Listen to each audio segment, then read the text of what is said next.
Price determination under perfect competition is an extension of perfect competition. यहां पर एक important question आ जाता है 4 मार्क के लिए। इस क्वेश्चन को समझने के लिए आपको यहाँ पर लॉ ऑफ डिमांड और लॉ ऑफ सप्लाई दोनों को कंबाइन करना होगा। अगर मैं इसको सिंपल भाषा में बोलूं, अगर सिंपल लैंग्वेज में बोलूं, तो it is a combination of law of demand and law of supply.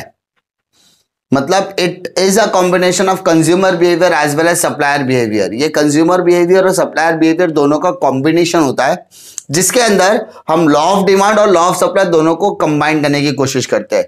और ये जब दोनों का कॉम्बिनेशन बनता है तो उस कॉम्बिनेशन से एक प्राइस डिसाइडेड होगा जिस पर सेलर बेचने के लिए तैयार है और बायर खरीदने के लिए तैयार है।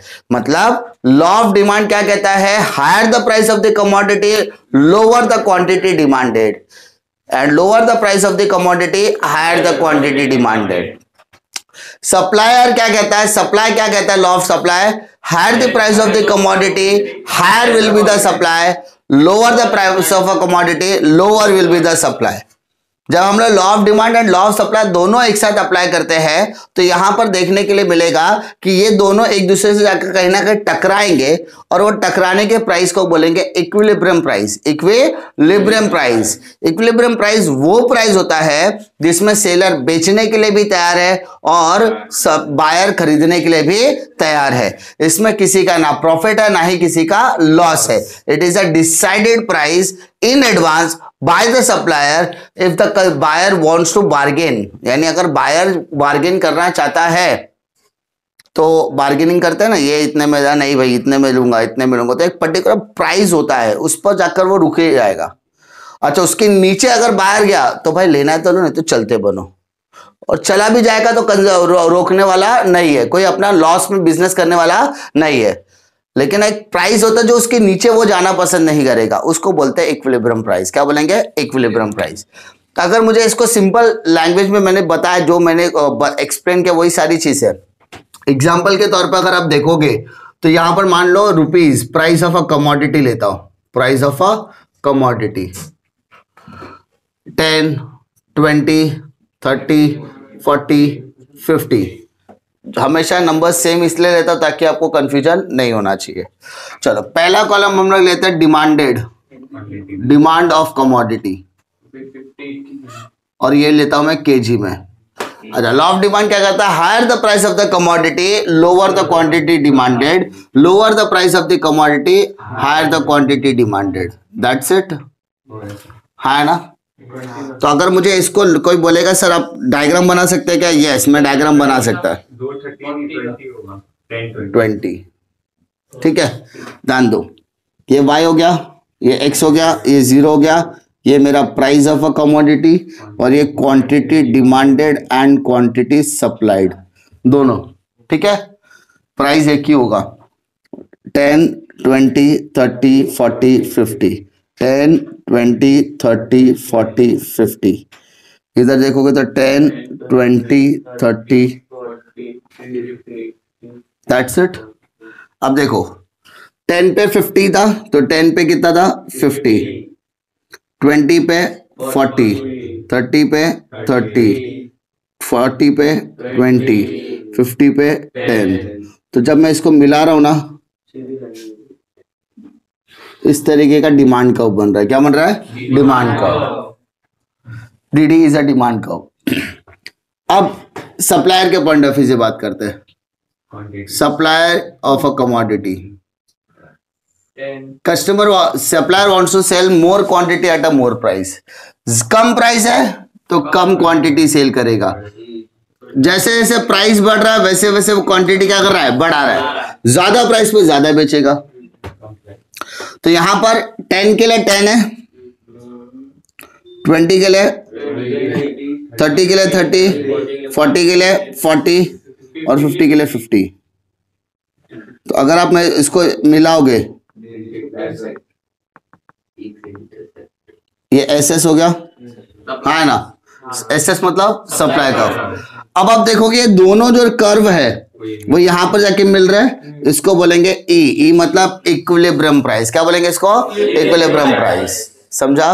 तो इसको बोलते हैं price determination under perfect competition, जिसके अंदर एक लेवल ऐसा आएगा जहां पर आपका डिमांड और सप्लाई आपस में क्या है, सेम है। जब आपका यानी सप्लायर 30 रुपए में बेचने के लिए तैयार है और कस्टमर 30 रुपए में खरीदने के लिए, तो ये जो प्राइस आपने बताया 30 रुपया, इस प्राइस को हम लोग बोलेंगे इक्विलिब्रियम प्राइस। क्या बोलेंगे? Equilibrium price. यानी इस पर सप्लायर को भी कोई दिक्कत नहीं है और बायर को खरीदने पर भी कोई दिक्कत नहीं है। इस तरीके के नेचर को हम बोलते हैं price determination under perfect competition. Understood? हाँ है ना? इसको एक्सप्लेन करने का तरीका आपको अच्छे से पता है। आप लोगों ने law of demand, law of supply, law of DMA सब कुछ किया है, तो आप इसको इजीली एक्सप्लेन कर सकते हैं। ठीक है, अब यहां पर देखो, ये जो ऊपर का हिस्सा दिख रहा है उसमें आपको सप्लाई ज्यादा दिखेगा और डिमांड कम दिखेगा, लेकिन जब आप नीचे के हिस्से में जाओगे तो आपको डिमांड ज्यादा दिखेगा, सप्लाई कम दिखेगा। अरे हाँ ना, यहाँ पे सप्लाई बड़ा है, ऊपर देखो सप्लाई ज्यादा है, डिमांड कम है ना? देखो यहाँ पर डिमांड ज्यादा है और सप्लाई कम है, और लास्ट में सप्लाई ज्यादा है, डिमांड कम है, और यहाँ पर बीच में क्या हो रहा है, डिमांड और सप्लाई दोनों सेम हो रहा है। वही चीज यहाँ पर एक्सप्लेन करना है। तो क्या करोगे, कैसे एक्सप्लेन करोगे? OX axis shows quantity supplied. अगर आपको एक्सप्लेन करना है, करना तो पड़ेगा। OX एक्सिस आपको क्या दिखाता है? Quantity demanded and quantity supplied. OY axis आपको क्या दिखाता है? Price of a commodity. DD आपको क्या दिखाता है? Demand curve. SS आपको क्या दिखाता है? Supply curve. इतना तो समझ में आया। पहले पॉइंट में हम लोगों ने सारे इंडिकेशंस लिख गए। ठीक है, सेकंड में क्या लिखोगे? लॉ ऑफ डिमांड कैसे एक्सप्लेन करते हैं? When the price of a commodity is 10, the 50 kg of the quantity demanded, ठीक है, full stop. Prices are rising, demand gets fall. The prices बढ़ रहा था, डिमांड कम हो रहा था। ठीक है, at the price of 50, 10 kg of the quantity demanded, it shows inverse relationship between price and demand, therefore demand curve slope downward from left to right। Simple. यानी यहां पर आपने क्या एक्सप्लेन किया? Law of demand. क्या explain किया? Law of demand. 3 से 4 line में हो गया आराम से एक्सप्लेनेशन। अब थर्ड, लॉ ऑफ सप्लाई। ठीक है, when the price of a commodity is 10 kg of the quantity supplied, when the price gets changes, rises, the supply also changes।